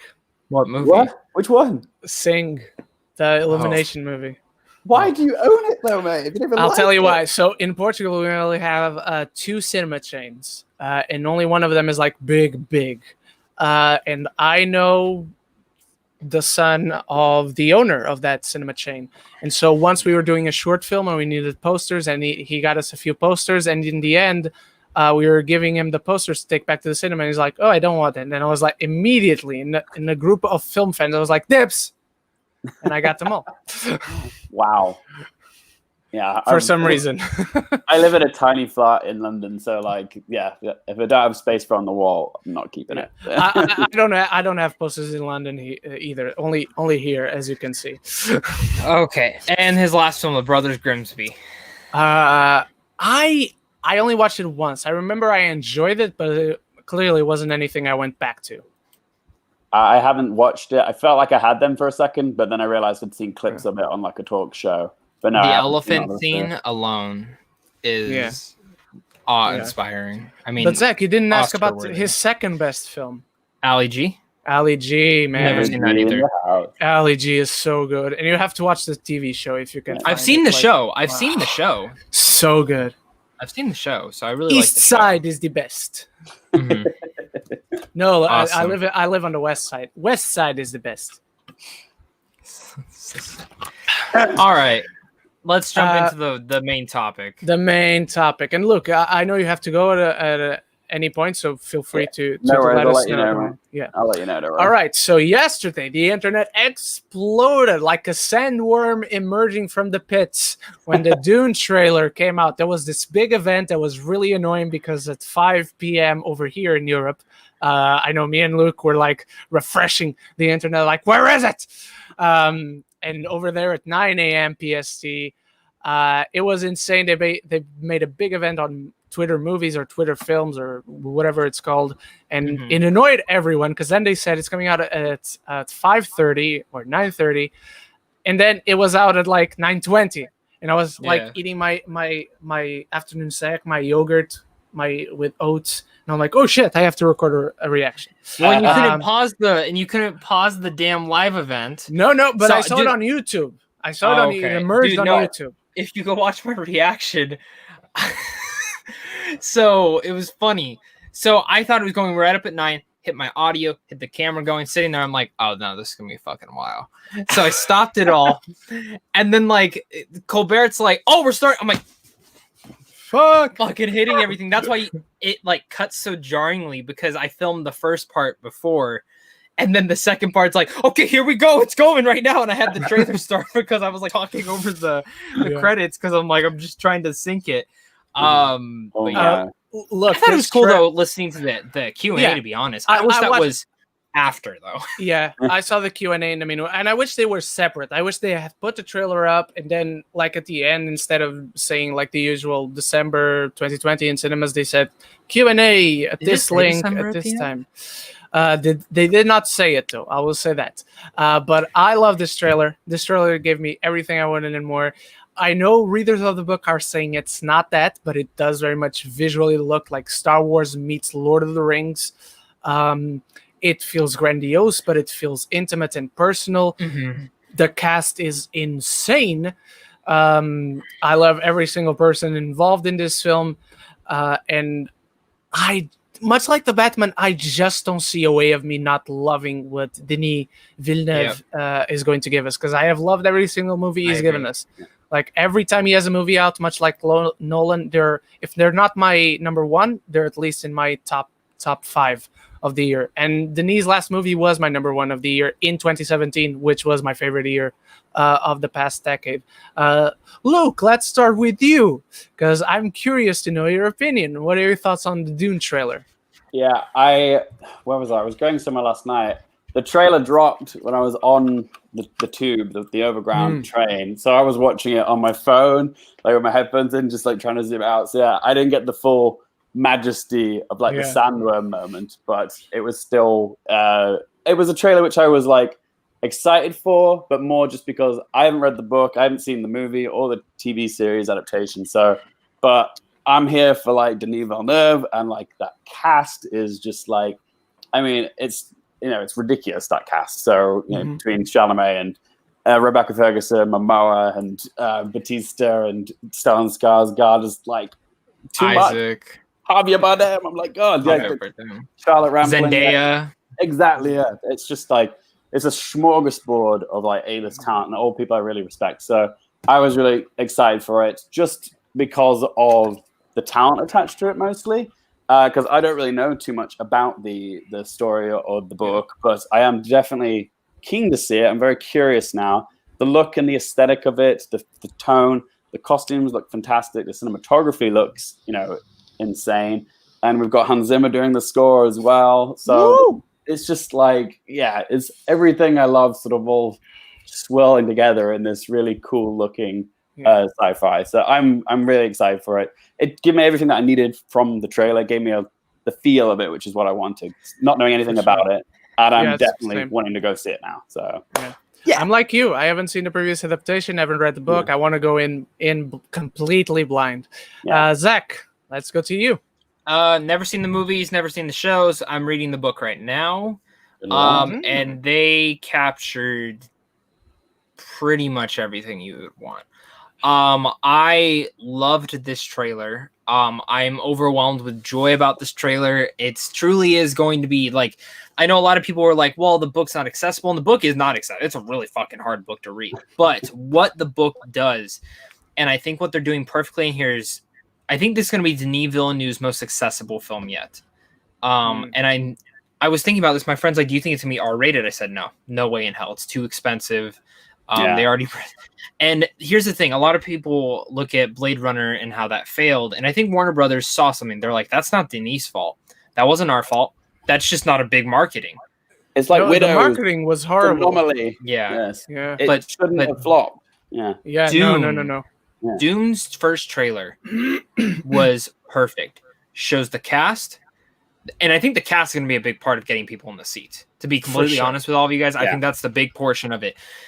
But it's also seeing how exciting and big it is. I think, and a lot of people look at this general movie-going audiences want a big, cool fantasy world to escape into. The last big successful one that was, in a sense, something new to everyone was Avatar. Yeah. And it did gangbusters because even though not everyone loves it, the world, the experience, the atmosphere, it was a brand new world. People were buzzing about it. The film succeeded because of word of mouth. Yeah. Films like Mortal Engines and shit like that, they don't work because the films fucking suck. I mean, that's and they don't have a big cast. It looks like crap. Dune, in no particular way does this film look like crap. It has the excellent cast, and it looks exciting. The action set pieces look amazing. Just that little training sequence between Josh Brolin and Timothy Chalamet. Holy shit. Jason, and then probably my favorite moment was when Jason Momoa sees Timothy and runs out. It's perfect, man. Also, can I say this? Jason Momoa would kill it as Kratos. He would fucking destroy the role as Kratos. I told you that. I pitched him as Kratos. He would be perfect with Kratos. But he has the coolest name ever, also, by the way. Yeah, Duncan, Idaho. Duncan, Idaho. Fucking cool I think name. this film, I think it's gonna kill. I don't think it's coming out this year. I don't want to say that. I don't want to say it, but it's not coming out this year because I really do think Warner Brothers knows how special this film is, and I think they know this is our next big franchise, and they're not going to risk. They're not going to risk it. They're just not going to. The film has to hit 400 million at least to break even. Yeah, and they're probably. I don't think they're expecting $1 billion to be honest from this, but I think they were at least expecting.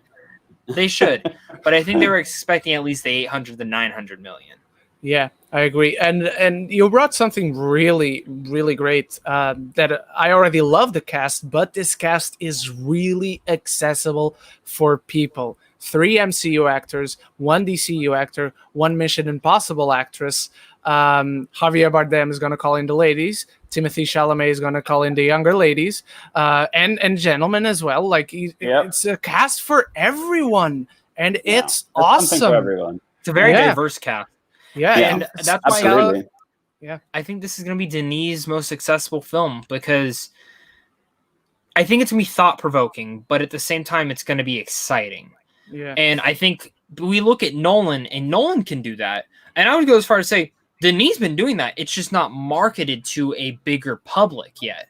Yeah, I think this is the film that's going to do it. I think honestly, Denis' biggest film so far is Arrival. I think that's the film that's actually done the best, surprisingly. Yeah. And I think, again, because of this word of mouth. Just Blade Runner, no one went and saw. No one went and saw Blade Runner. I didn't even see it. Yeah, I felt so bad that it slipped through the cracks of me, Blade Runner 2049. And I was adamant I would watch it before the decade was up because I thought, this is probably a movie that might make it in my top 100 of the decade. And it did. I'm so glad it did. Yes, such an incredible movie. Yeah, and I'm so glad I sat down and watched it. So. I cheated. I did a top 20, and I said every Denis Villeneuve film from this decade because I couldn't decide.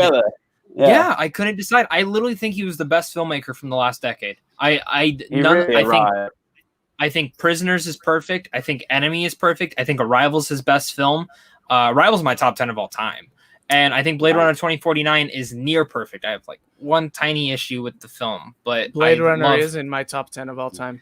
2049 is better than the first one. 2049 is better than the first one. The first one's garbage. Ridley Scott's a garbage director. How dare you? Anyway, name more than 5 good films. The Martian, Alien, Gladiator. What's A Body of Lies? Okay. American Gangster. It's okay. I'll tell you this. Covenant, The Martian, Gladiator. I mean it. Covenant's the best Alien film. I'll die on a hill for that one. I can't stand Covenant. Anyway, gentlemen, I'm guessing this is a unanimous knighting of Denis Villeneuve's now the king of our geeks. He's kind of the new Nolan, Denis Villeneuve. So he's kind of just taken off the last decade. He's gained substantial following and fandom now. So he just makes really. Do you think Prisoners was the film to hit him on that mark? Either Prisoners or Sicario.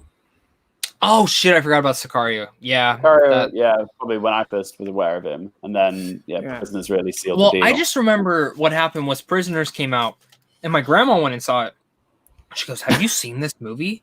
I said, "No." And she told me, she goes, "Has Hugh Jackman, Jake Gyllenhaal?" I said, "Stop right there. Hugh Jackman, Jake Gyllenhaal. I'm gonna go see this movie." Went and saw it and loved it.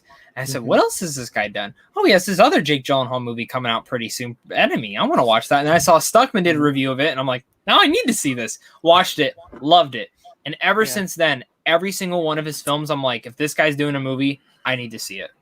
Yeah. All right, everyone. Long show today, but let's finally get to your questions. So start throwing in some questions. If I know Luke will have to leave in a meanwhile, even if Zach has to leave in a meanwhile, I will stay here a little bit longer with you guys and compensate for the longer show. So let's start with Connor Diaz, who asks, "Hey fellas, do you think they'll still make a second Dune part if the first one does Blade Runner numbers?" They will make it because they've shot it back to back, from what I understand. Maybe what they will do is probably release it on HBO Max and not in cinemas if the first one doesn't Can I say do this, though? good numbers. It'll do more than Blade Runner, I think, no matter what. Well, if it's in this year, still it won't. But Yeah. Here's the thing, though. If it does Blade Runner numbers, I think we still see it. Blade Runner. Here's the thing. Blade Runner did fine. It didn't do. It didn't bomb. That's the thing. It made it. It didn't make at least enough to almost break even. Mm-hmm. They just expected a franchise from that movie. True. It's like Warner Brothers said, "Hey, go make a Blade Runner film, but we know it'll make money. You're gonna have Ryan Gosling, Harrison Ford. It'll make money. We don't care what you'll do with the film. You don't have to make it accessible. You can do whatever you want with that movie, but we're gonna be over here." And then they watch it like, "This is amazing," blah blah blah. I don't think they thought, "Oh, the general movie-going audience is not gonna see this." Yeah. No, they weren't. Luke, how about you? It's hard to live in a reality where I can imagine Dune flopping with that much talent. Hey, just a heads up, they didn't shoot it back to back. Oh, they didn't? Just read it. Oh. No, so Villeneuve is signed on for his second film, and he's currently on work on the first film, but he is not shooting both movies back to back anymore. It looks like there's a wait and see mentality here. Should the first Dune clean up at the box office, Legendary will likely jump into the sequel with both feet right off the bat right away. The script is done. Everything's done for the second film. The movie just needs to succeed. Yeah. The project may have a great cast, but it's still a giant gamble, says one Warner Brothers executive. Okay. All right. All right. Well, that's answer. Before we move on to the next question, I meant to do this at the start of the show, but rest in peace to Diana Rigg, who passed away just an hour or something like that before the show started. She was 82 years old, Lady Olenna Tyrell, and she was also in Her Majesty's Secret Service, the most underrated Bond movie. I've never seen it. I saw it earlier this year when I was doing my marathon. Is she the Bond girl for that film? She's the Bond girl. Yeah. Okay. She's the only Bond girl to ever marry Bond as well. Yeah. Yep. Bond got married. Spoiler alert, Zach, if you do watch the movie. I haven't seen like half that's the not Bond that's films, not so. the bigger spoiler of the film though, so don't worry. To be honest, by the time I get to that one, I'll probably forget.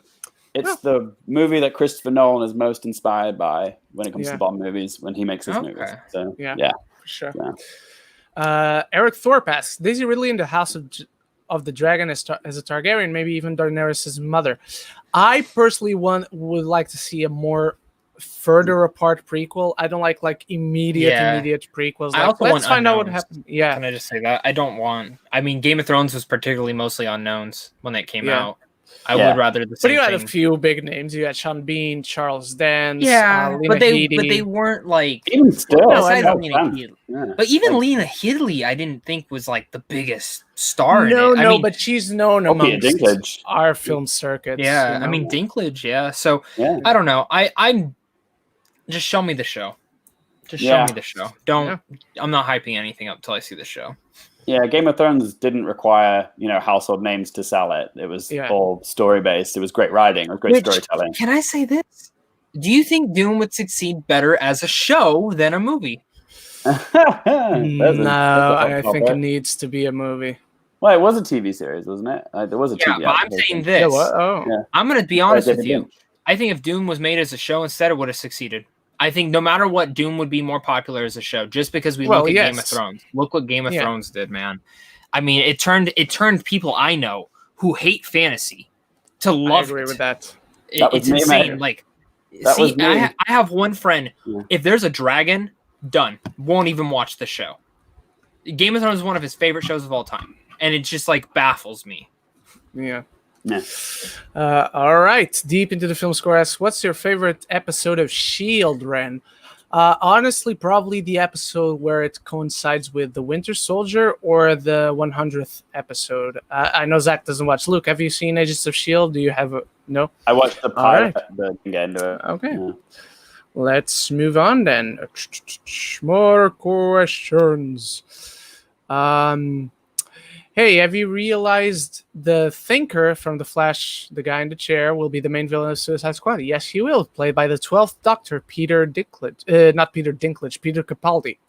That would be weird. I want to see Peter Dinklage as the Doctor.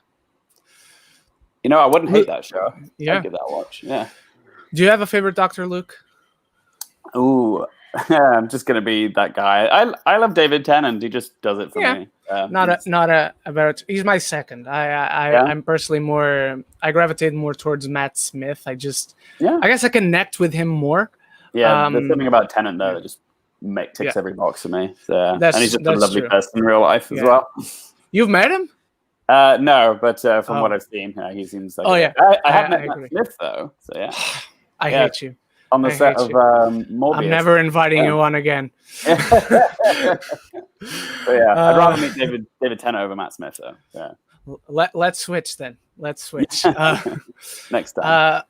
What's the funniest quote Zach and Ren said? I'm guessing probably it's fresh on my mind. The one time Zach asked if I ever had any Jehovah's Witness, and I said that I answered the door completely naked. That's it. That was a moment. Yeah, that's the moment. Jordan Morgan asks, can we get any details on his short film? So the one I mentioned, it's a guy who has gone through a tremendous loss very recently. The film starts with him coming back from a funeral, and he wants to kill himself. So the rest of the film is finding out if he will do it, if he won't, and what stops him from immediately doing. Awesome. That's all I can say. Gigo BS, wait, Gina Carano had controversy? I thought Rosario Dawson was the one getting... I don't know about this Rosario Dawson I know about the Rosario Dawson one. What is it? I'm not going to talk about it. Okay. I don't want to talk. We're not getting into that right now. I'll tell you after. Okay. I guess I'll find out later. Do you know about the Gina Carano controversy, Luke? No, sorry. She's an anti-masker and an anti-vacciner. Yes. And she's blocked people on Twitter. She's blocked Hannah from Cinemania World. Yeah, I saw that. Yeah. But just type Gina Carano on Twitter. I'm sure the info will all show up. I'm sure it will. First thing in Google search. Yeah. Deep to the film score. Oh, this is about the last episode, I believe. Ren, was your favorite scene from Wolf of Wall Street the sex scene of Margot and Leo? No, actually, it wasn't. I mean, I meant to say that it was, but it's just a joke. It's still Margot related, but it's her introduction is my favorite scene. It's when I fell in love for the very first and last time, because I will never fall in love with the whole world. The whole world. The whole world. And much like Jordan Belfort, I would let that woman give me fucking AIDS. For me, it's the lewd scene. I love the lewd scene. Oh my god, so good. Of Leo going down the steps, just psyching himself up to roll down the stairs. Absolutely brilliant scene. One of the funniest scenes ever committed to film. All right. Deep into the film score asks, can you do that invite Twitter on the 30th episode mark? Maybe. I'm not going to invite the whole of Twitter, but I will maybe put an invitation out.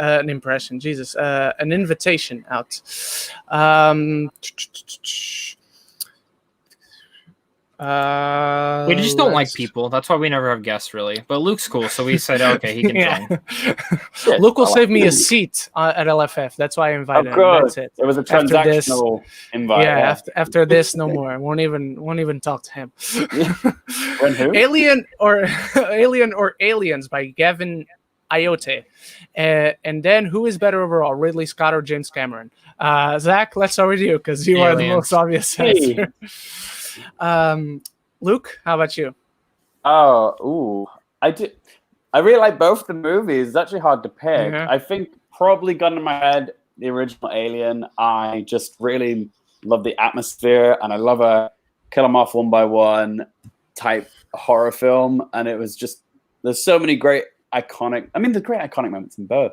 But just like the chest burster scene is just like one of my favorite scenes in like movie history. So it doesn't have the whole "stay away from her, you bitch" or "get away from her, you bitch" line, but yeah, it's gun to my head. I would go with Alien. I never get bored of rewatching that film.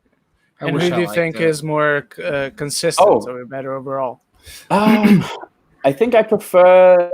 Wow, there's certain movies like The Martian, which I adore from Ridley Scott, but James Cameron I think has a better batting average because like I love T2 and Aliens, and I'm not a big fan of Avatar, but most of his movies I'd say I've enjoyed at least, and more True so Lies.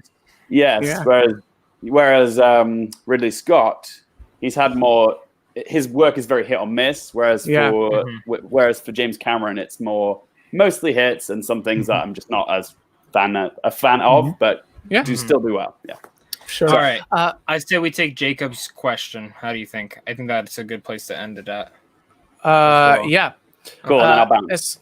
As far as Alien or Aliens, I bounce back and forth. Depends on the day today. I'm going to go with Luke, Alien. You guys really like the first one more. It's fantastic. No, like I go back and forth. Like if you ask me tomorrow, maybe I'll say Aliens. But one of the best sequels of the time. Yeah. Consistent, I'm going James Cameron easy. I don't think James Cameron has ever made a bad film. Terminator 2 is one of my favorite movies of all time. Still the best action movie ever made. Ridley Scott, he has hits and misses. He did The Counselor, and I'll never forget that, even though I've forgotten the actual movie. Yeah. Did you do Noah as well? The Noah movie? Was that Ridley Scott? that was Darren Aronofsky. Is that bad? I've never seen that either. I like it. It's not terrible, but it's just nothing special. I'd say. I agree. Yeah, it's watchable, but it's nothing special. Yeah. But yeah, I thought that was Ridley Scott, but no. Yeah. Wrong. Jacob Herbert asks, where do you think Dune will move to if it moves to 2021? I think it moves an entire year. December. Yep. Luke? Probably smart. Yeah, I'd agree. Probably. It's because the strongest thing coming out next December is Cruella. Ooh, yeah. Okay, there's another good question. So since this relates to the game, which was the first thing we did, let's finish on this one. Jordan Morgan asks, personally, I think Jamie and Chazelle would be a fantastic to direct a Disney princess movie. I'm assuming live action. If you agree, what film would you choose? I have one in mind. Ooh. And I think it would be involves awesome. A lot of drums. What involves a lot of drums? Yeah. I wasn't even thinking drums, but I think Damien Chazelle for the live action Tangled movie would be amazing. Would Ryan Gosling play Flynn? No, I would play Flynn. Fuck you. No, but Ryan Gosling is a good choice, actually. That's a great pick. I have another, but no, I've picked mine. Go ahead. I mean, sticking the jazz theme, I would love for him to do Princess and the Frog, but that was what I was thinking. I would rather an African American director tackle that film, just because it's so rooted into, or Steve McQueen, or I would love to see. I think if we're being honest here, Barry Jenkins would probably be the more possibility for that. Yeah. But Damien Chazelle, can I be honest? Hunchback. Ooh, that's good. Interesting pick, yeah. I like it. I think he would destroy it. I think he would kill it. We're getting Babylon next year, though, so excited. Great pick. You know, that's probably gonna get delayed, right? I know, but I don't want to read it. I know someone that has it. I don't want to. What would I go? Luke, you have any thoughts? I'm just trying to think. There's so few of them left now as well. Like, which ones have they yet to do? Maybe Peter Pan, because he's so young as well. Damien Chazelle, he's got this sort of youthful spirit to him. So the boy who never grew up, he could probably have a lot of fun there. Probably make it a bit more, updated for today's modern audience. Red Indian sequences and things like that. But I could see him having a lot of fun with Peter Pan. But then again, how many Peter Pan movies have we actually had? So, how many good Peter Pan movies have we actually had? That's the one. Question. All right, boys, I'm going to have two. Because I go take my cat to the vet. So I'm a grown up. No problem. Thank you so much for joining us, man. Thank you for having me. It's been a pleasure. So you guys are legends. Thank you so much, and hopefully we'll do it again sometime. And I'll see you in October. Yeah. All right. See you guys later. See ya. Bye. Bye. Had to be done. You too. All right. But yeah, I'd go Tangled, live action, or not even a princess movie, but I thought Tarzan, which would be really great. He'd be great at doing anything. Do you think we'll get Tarzan soon? Eventually, yes. Right now, I don't think we get anything soon. They better, dude. It's Phil Collins. You better use the music. I mean, I think that's one of the best soundtracks for a Disney film. Especially because in Tarzan, the characters don't sing. It has music, but the characters don't sing apart from one song. Yeah. The worst song in the movie, the Trash in the Camp. I agree. That is the worst song in the movie. You can take that out. But apart from that, just have Phil Collins reprising, and that's it. And cast me as Tarzan. Look, I'm going to do something I've never done on camera. I have the hair for it. Oh, so you can play him. There you go. I can play him. Look. Yes. Look at that. All right. Everyone, thank you. Thank you for joining us for this special I can't believe I just did it on camera. I'm going to do that again because I'm going to record a video later. But anyway, thank you for joining us for this episode of Geeks of the Roundtable, everyone. Zach, where can they find you and what do you have coming up? You guys can find me here. You guys can also find me on my channel at Zach Pope. Just type that in. You'll find me over there doing tons of movie-related content, all sorts of stuff. I don't know what I have coming up. I mean, I'm just being honest. I kind of plan as I go now. At this point. All right. What are you guys can find me anywhere at Ren Geekness, YouTube, Facebook, Twitter, Instagram. All my links, all of Zach's links, all of Luke's links are in the description. And of course, you can also find us on Spotify and iTunes to just listen to us. You don't even need to see us. Later today, I will have a review for episode 5 of season 2 of The Boys. My review for episode 4, which comes out tomorrow, is already up. Spoiler free. And I'll also be watching Unhinged tonight. Finally, because it's out. Yeah. It's out over here. So I'll see you in those reviews. Thank you once again, everyone, for the questions. Big episode today. Promise next week we'll get to the questions faster. And next week we'll have Leo Rydell from Geekly Goods as our guest. So thank you, everyone. And so until the next episode, love each other and love the movie.